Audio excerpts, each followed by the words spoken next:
Good morning.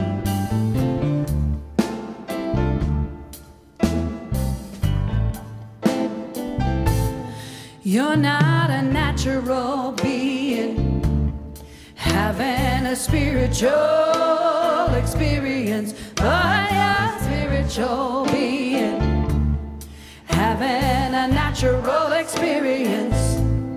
You're not a natural being having a spiritual experience, but a spiritual being having a natural experience every day, every day when you pray. Let these words be the first that you say. Oh God,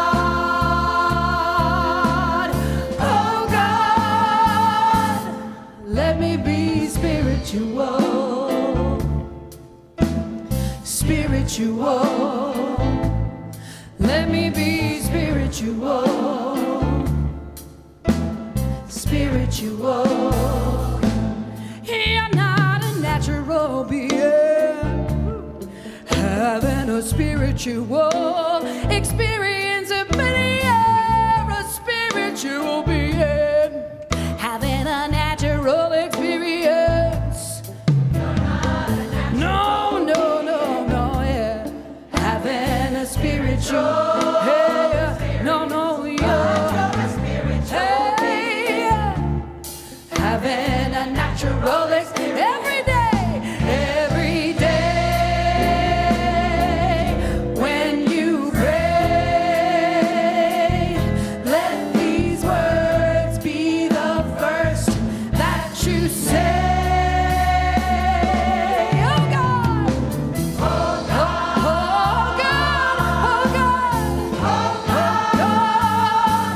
Let me be spiritual, spiritual. Let me be spiritual, spiritual. Let's bring it down. You're not a natural being having a spiritual experience.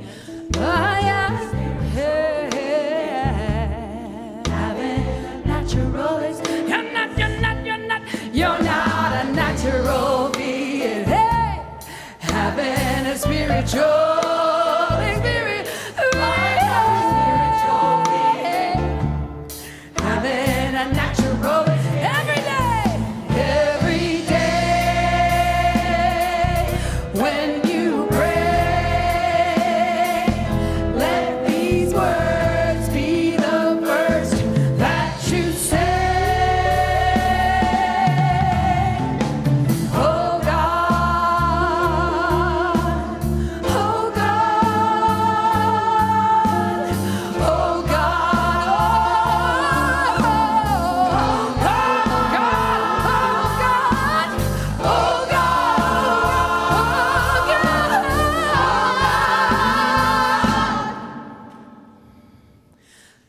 Let me be spiritual, spiritual. Let me be spiritual, spiritual. Sing it with us. Let me be spiritual, spiritual. Let me be spiritual, spiritual. Last time. Let me be spiritual, spiritual.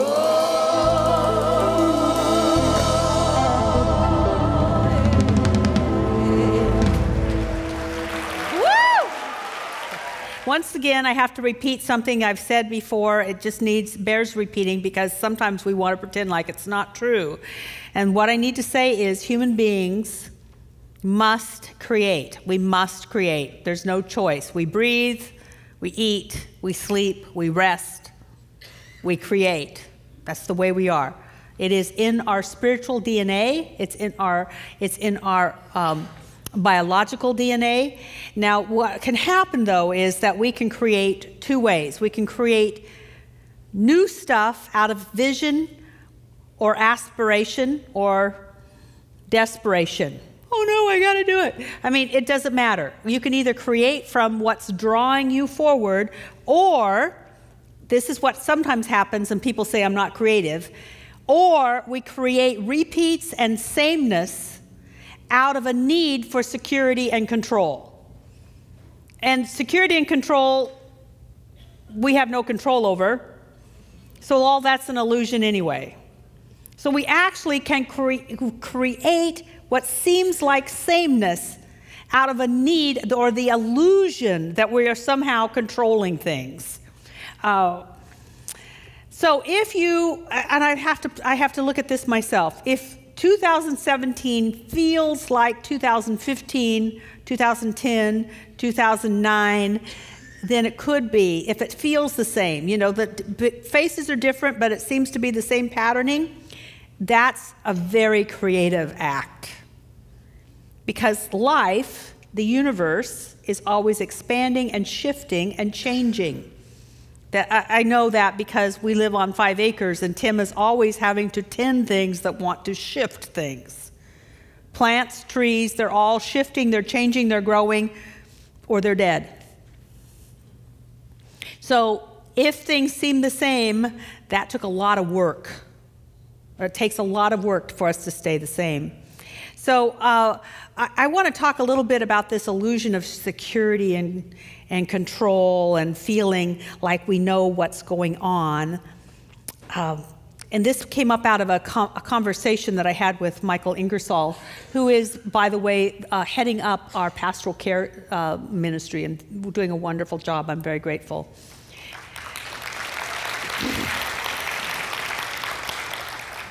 And he's written something recently on just the whole idea of not knowing. I don't know exactly what the title was, but it's about not knowing and uncertainty. Uncertainty, like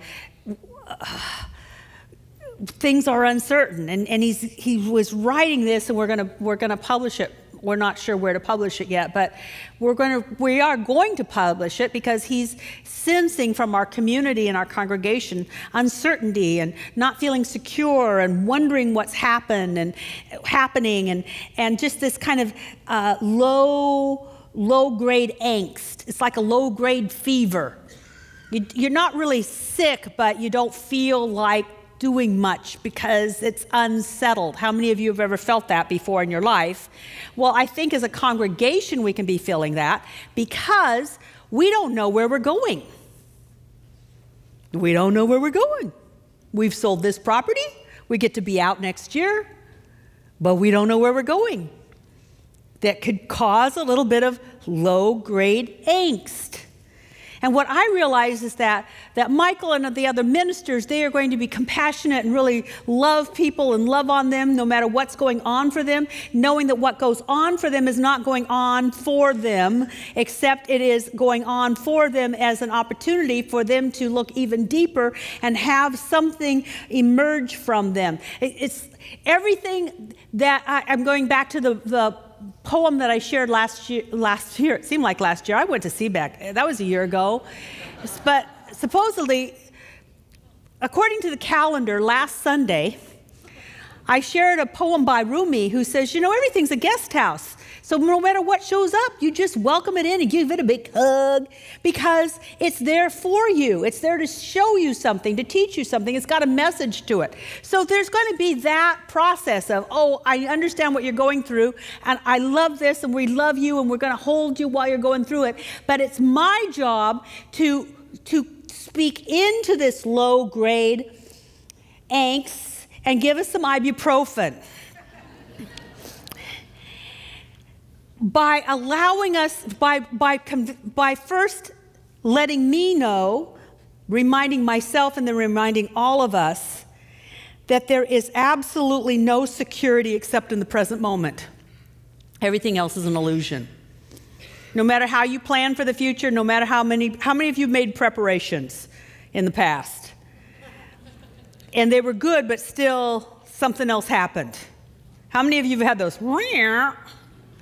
Well, we can only plan so far. We can only tell ourselves that we're in control, because that's still just an illusion, because stuff happens. No matter all your planning, stuff can still happen.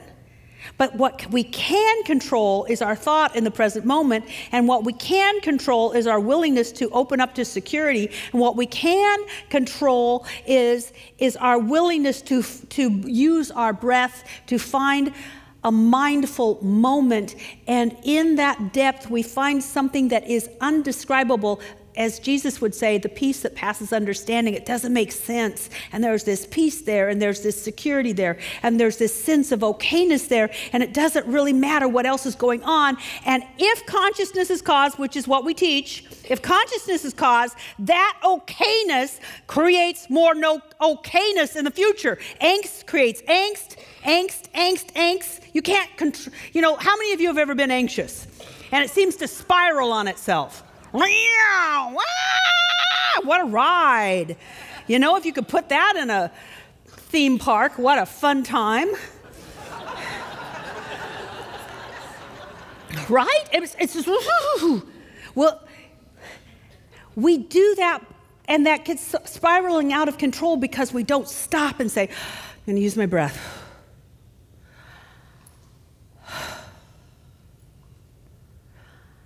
I'm going to be present. And when we're present, we find something that is so stable.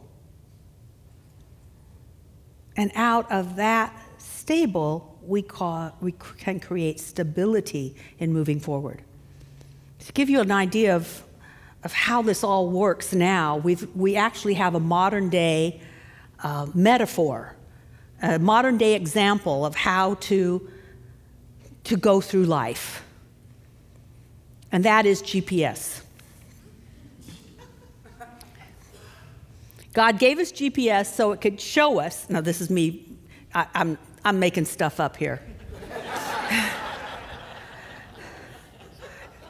His stuff was supposed to be made up. I'm being creative, making stuff up. By an aside, I shared on my Facebook page that a scholar in Latin finally found these 1,300-year-old scriptures and notes about the scriptures, 1,300 years, so it's like what we would call the Bible, but there were notes about it. And all of the notes say none of this was to be taken literally.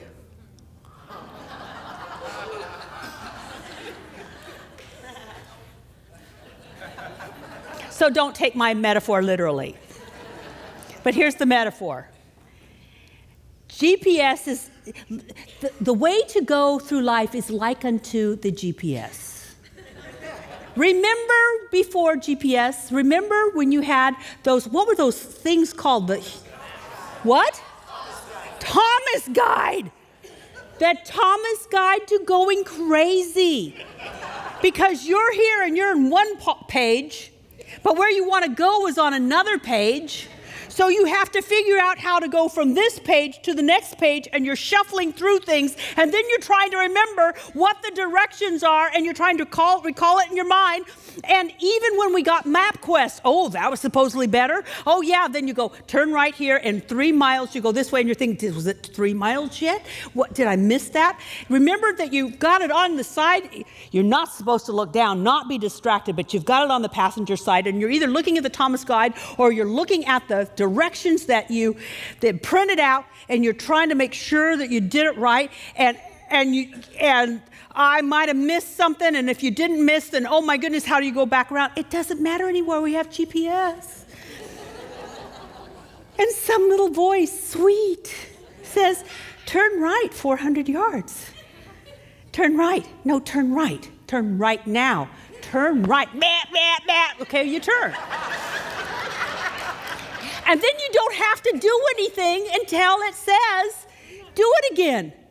In fact, it'll actually say on your little screen, 3.5 miles. Don't worry about it. You don't have to worry for 3.5 miles. Now, this is the way life should be. You give direction. Oh, you have to have the destination. GPS doesn't work without a destination. So you put in a destination, and then you take the direction as it shows up. So here's the deal. We have put in our destination for our next property. We put in a destination. The destination is something that matches the consciousness of this community. And I checked the consciousness of our community at CBEC, and it is mighty fine. Mighty, mighty, mighty, mighty fine. So a facility that matches that consciousness is going to be mighty fine. And I don't know how we'll get there. It doesn't matter. But when something shows up, like the brokers say, check this out, we go check it out. And then the brokers say, go check this out, we go check it out. And then we give it to a committee and they look at all of the ramifications of what it would be to move there. And we either say yes or no. And if it's no, we keep moving on because God's got the destination in mind already. But if I get how many of you got anxious looking over there all the time?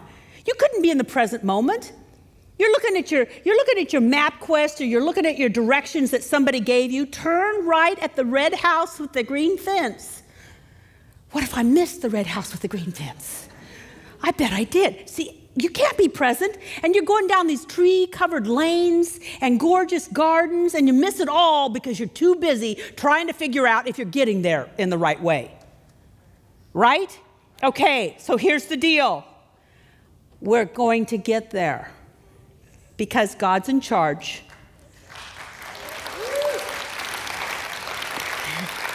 And we'll know when we'll arrive because something will say, and this is your destination.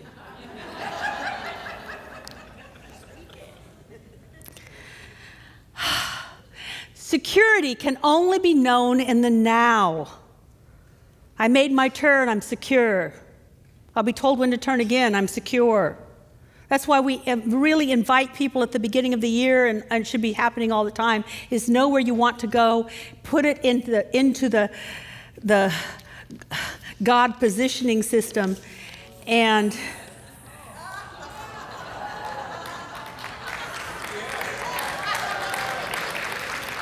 take direction. But you can't take a direction really or relax into it if you're busy trying to look at your plan. I want to say more about limitation, though. I want to talk about this whole thing that we're either creating out of our aspirations or we're creating out of our limitations. And our limitations, you know, they're our desire for security. They make us think that we're in control. They make us think we're in control. See, I'm glad that we're doing a class called Beyond Limits because the limit is self-imposed and it seems normal because we're so used to it. We're like one of those frogs. I hate this because I love animals, but I'm going to use this example. I'm going to have to do mea culpas all the way home. But they say that if you put a frog in water and turn up the heat real slow, the frog won't notice that it's getting hotter, and eventually you'll cook it. I can't stand it. But I think that we got so used to limitation that we don't know that we could climb out of our limitations anytime. We're so used to it. It's an illusion that we perpetuate because we like to feel in control, or at least the ego does. But let me talk a little bit more about that. We perpetuate the illusion of limitation. And we do that by putting our energy on things we have no control over, and all of those things are outside ourselves. What we can really control is inside of us. That's, as Viktor Frankl said, that's the last freedom. Nobody can take that freedom from us. Nobody can take what we think and how we react. No one can take that. It is our freedom. It is our basic foundational freedom. But we give it away by putting so much attention on other things, distractions, what our coworkers do, what people think of us, who's going to win the Game of Thrones, things like. You're not a throny people, are you? How Russell Wilson will do this year for the Seahawks. Things like that. And all of those are destructive. I was going to say distractions, but they're destructive Because we could be creating an empire inside of ourselves by this is the words of Jesus, in my Father's house, in the origin, Father meant origin, in the origin of all things, in that realm of the origin of all things, are many mansions, which was a metaphor for huge, expansive space. There's huge, expansive spaces that we can move into, but we don't because we're out paying attention to the small stuff. Who's doing what? What are they going to do? And it keeps us from owning our own power. So to give you a little bit of an example of that, I want to talk to you about Kason Williams. How many of you know who Kason Williams is? Some of you do. He's a wide receiver for the Seahawks. He's actually a third-year receiver, but he's been on the practice squad because of some injuries. But in the last 2 practice games, or pre-games, he caught 6 balls and 1 touchdown out of 8 attempts. So that's 7 catches out of 8 attempts. Not bad. And 147 yards. Not bad. Now, what happened this spring, though, is that he got real discouraged and was feeling really bad because he noticed that when they were recruiting new players that they had recruited and signed on 2 wide receivers, and he's a receiver. Now, he hadn't been played, but it didn't look good when they're hiring on receivers. But guess what he was doing? He was studying the 4 agreements. And one of the agreements is, don't take it personally. Second one, don't make assumptions. So he said, this is none of my business. Do you know how mature that is? To think, you know, your livelihood's in football and they're doing stuff.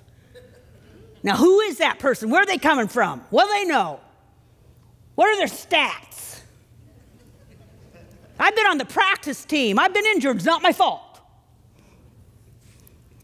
But instead, he said, you know what? I decided to stay in my lane. This is his quote. I decided to stay in my lane and be the best I could be. And Coach Carroll said it's made all the difference.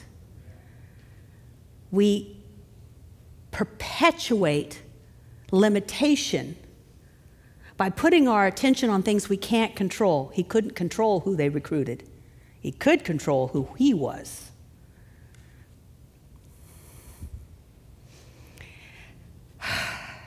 So he created, you might say, an absolutely new experience. Now, I'm not saying that we don't care.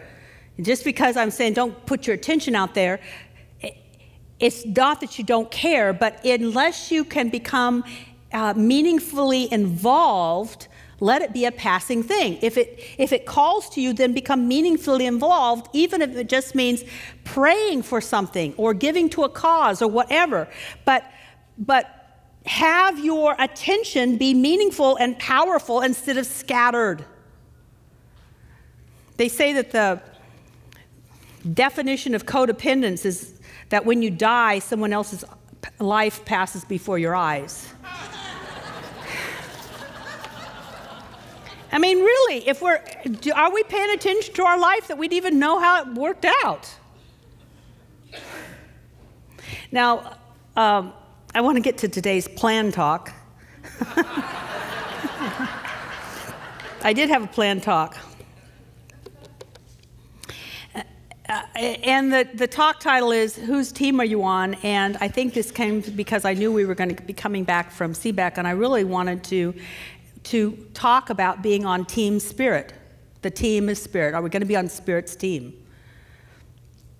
One of the things that I often hear at CBEC is, I wish that we could take this experience back with us. I wish we could take that experience back with us. I've said that myself. Wow, I wish I could take CBEC and have it be something that everybody experienced. And I realize that that's an aspiration, so I need to hold it, have divergent thoughts about it, and then ask myself if I'm willing to experience CBEC. And am I willing to express what I would be expressing at CBEC? So it's still me. I can create my own little CBEC I can create my own little vortex of good times and peacefulness and inclusion. That it doesn't require me to take a 3-hour drive to the Hood Canal. I'm kind of excited about that. Now, that's what I was going to talk to you about, but what I really love is that Spirit changes everything. Spirit changes everything.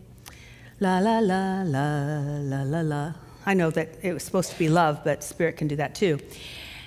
I want to be just a little bit edgier with this whole idea of team spirit, because I was reading a little bit from Bruce Lipton recently, in fact, just last night, and so the whole talk changed. What I wanted to share changed, and it has to do with a biological imperative and an environmental imperative that biologists teach.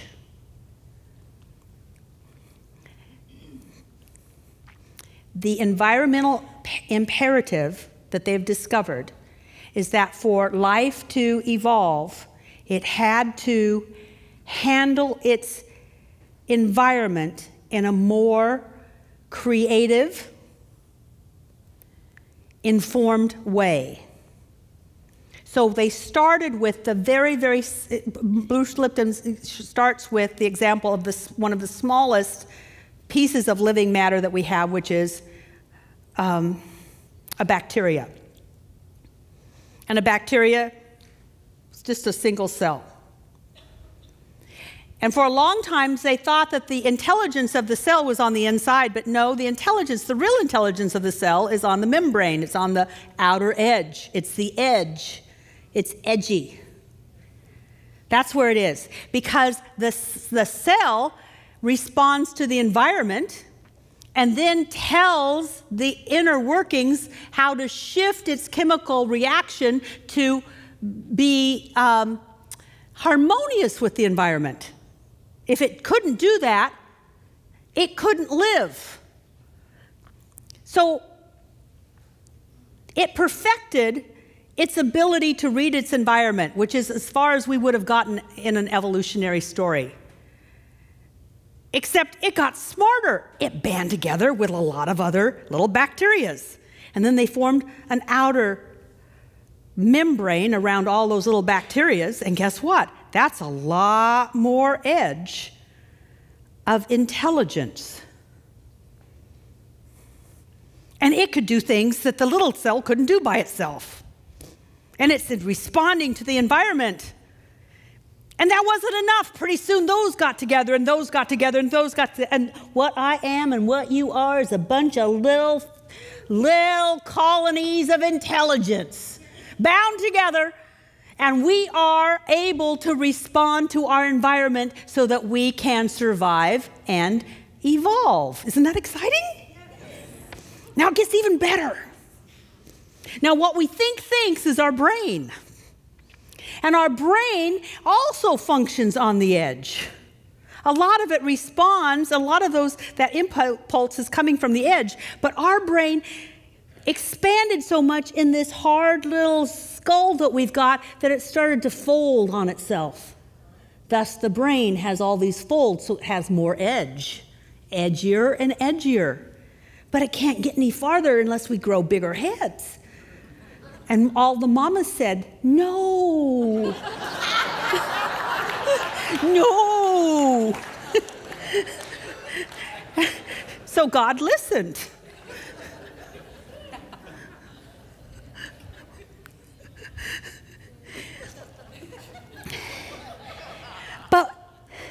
So the way that the human beings developed then is that they got together in clumps like the bacteria did and the other cells and the other growing organisms. And the people would create clans and tribes. And out of that collective information that they were gathering from the environment and then coming together to solve the issues of the environment, clans and tribes created spears and arrows and fire and wheels. But the bigger they got together and the bigger the social group, the bigger the collection, the more they created and the more they invented. Little tribes didn't invent the way to make the pyramids. It was said that it takes a civilization, because if we're going with this environmental imperative, this evolutionary imperative, the more you have a cluster of intelligence, the more that intelligence will come up with the answers to the issues that face the culture. Does that make sense? Well, guess what? We're already crowded. We got cities teeming with people. But we also have bigger and bigger environmental issues, don't we? So how do we do this now?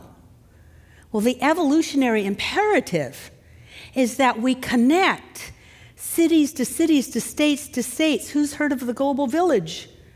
We're becoming that. And we're becoming that through the internet. The internet, I don't know if that was, I have to believe it was a divine idea that was bigger than how do I sell something to Africa. That we can be all connected, and then that connection, we are not just this little group or this big society and this big society, whether the governments want it or not. We are becoming a global society because it will take that much intelligence to handle global issues. One government can't do it.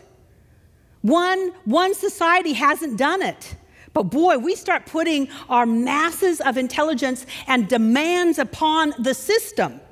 See, the membrane would put a demand upon the nucleus, and the nucleus came up with a way to handle the environment. Well, us together can handle what's the environment that we are finding ourselves in.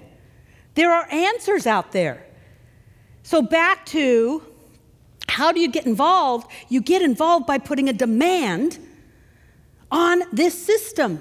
And we would do it, I would do it through prayer. I pray that this happen. And there's something that's going to respond to that happening.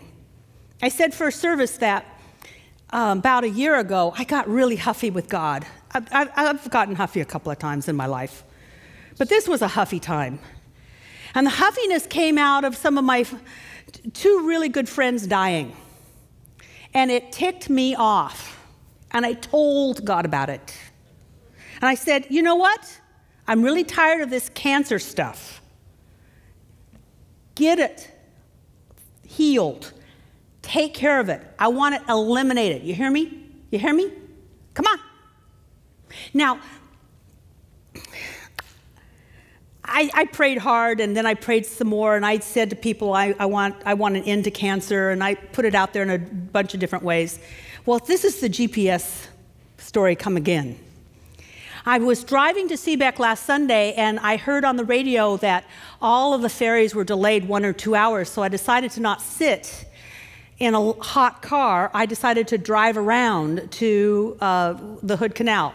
And because I'm driving around, I get to listen to the radio, and I'm listening to NPR, and NPR has an hour-long special about how different people from different walks of life are finding the way to eliminate cancer from our society.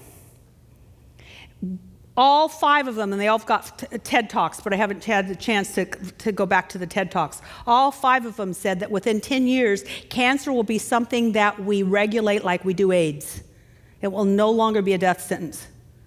That we have the capacity to shift things so that people live long with it, like they can live long with AIDS. But it's no longer, you have to survive it. You'll just handle it. And I'm like in tears listening to this. Now, I don't think that my prayer made the difference, but I do believe that I was in my car at the right time, driving and listening to that radio show so that the universe could say, Kathy Ann, I'm on it. I'm paying attention to your prayers and a whole bunch of prayers.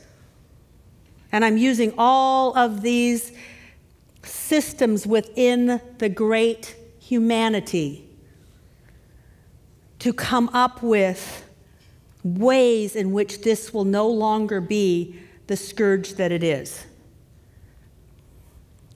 That's what can happen.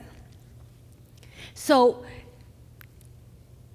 we can start demanding that there is an answer to something. And because we're connected, and if we see ourselves as connected, we become part of the membrane that will call forth the answers from inside our collective society. It doesn't have to come through you. It can come through anyone. It can emerge. Because what I get is that if we're one system, I need to be healthy, and the only way I can be healthy in this system, like a cell, is that you're healthy. For this body to be healthy, I need healthy cells. For our world to be healthy, we need healthy people. I need you to be healthy. I need you to survive. I need you to thrive. I need you to be good to yourself. And I need you to do the same thing for me. I believe that those people who are called to live a spiritual life, and I wouldn't say that, are we natural or are we spiritual? Because I think we're natural. I think what happens, though, is that we don't let ourselves be naturally spiritual. We settle for normal. And what's normal is that we just take it. We take a big breath and we cope. And we believe that there's nothing we can do. That's normal. But it's not what a naturally spiritual person does. A naturally spiritual person says, let there be. And somewhere it will be.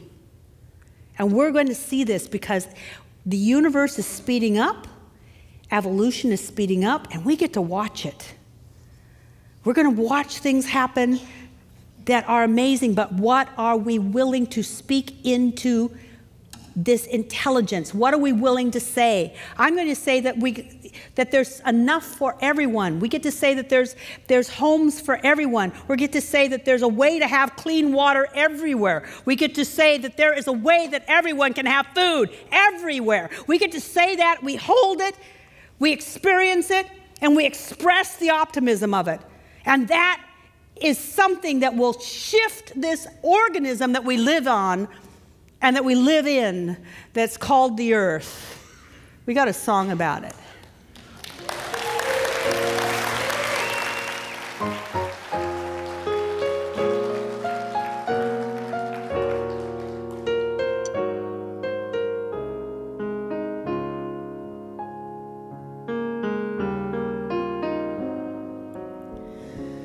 I need you, you need me.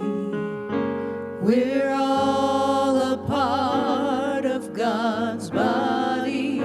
Stand with me, agree with me. We're all a part of God's body. It is God's will that every need be supplied. You are important to me. I need you to survive. You are important to me. I need you to survive.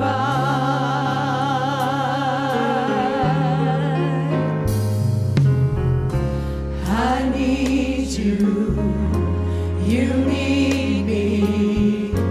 We're all a part of God's body. Stand with me, agree with me. We're all a part of God's body. It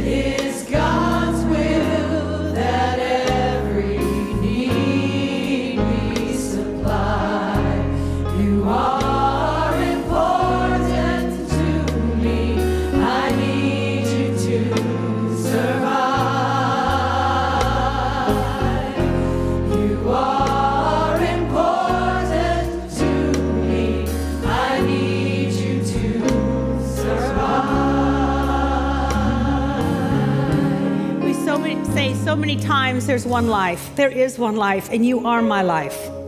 I am your life. I really need you to give up being small. I really need you to give up thinking that you have no impact.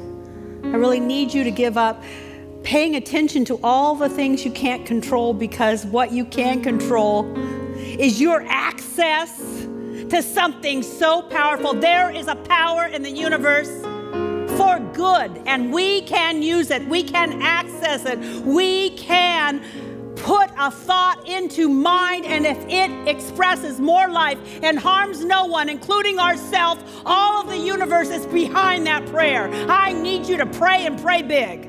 I need you to pray that there are solutions to overpopulations. There are solutions to drought. There's a solution to weather that we can't handle. There's a solution to cancer. There's a solution to all of the diseases that are plaguing humankind, usually started by stress. I give thanks that I am calling forth a solution, that people are waking up that they don't have to stress. It never got anybody anywhere.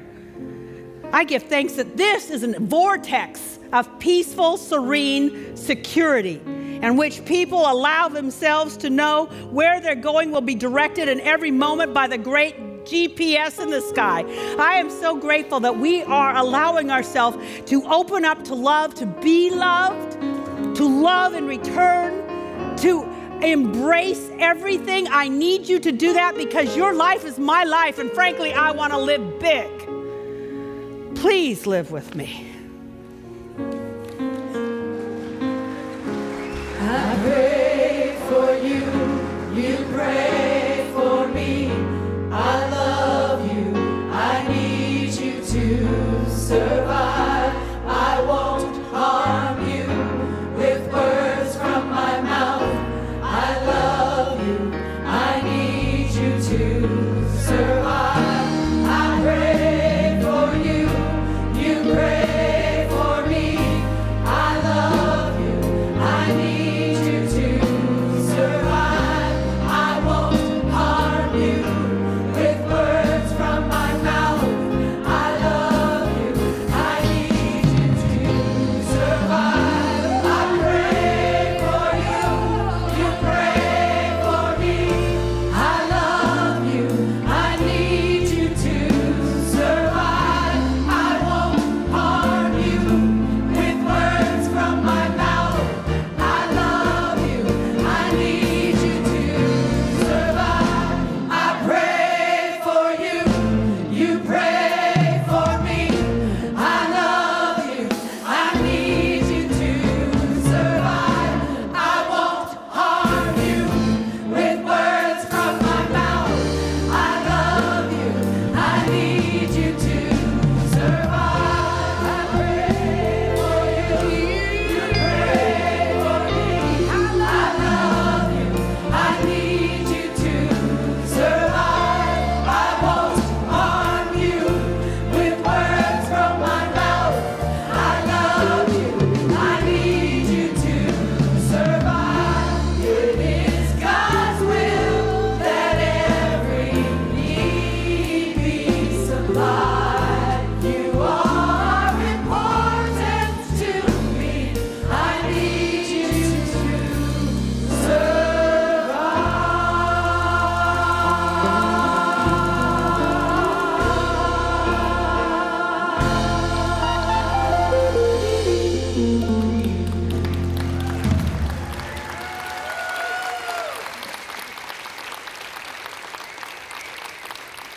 And so I just put into this collective intelligence that the seeds of harmony are being planted within our government, that the seeds of cooperation are being planted within our government, that the seeds of compassion and caring are being planted within our government. I put these words into mind that solutions are emerging that bless everyone. I give thanks that I absolutely know that God's idea for this country is so much greater than anyone has ever imagined so far. I give thanks that there was a divine idea that created this thing called the United States of America, and that thing has not even reached the beginning of its impact in the world. And I give thanks that all of the world is waking up, that we are waking up to the love that lives us, the life that lives us. We're waking up to solutions coming from all over, popping up like whack-a-moles. Just popping up and being discovered and embraced and utilized and shared. I am so grateful that we are on the edge of something amazing that has been prophesied by all the holy books for so very long. Yes, God is here, and the presence of heaven is upon us, and so it is.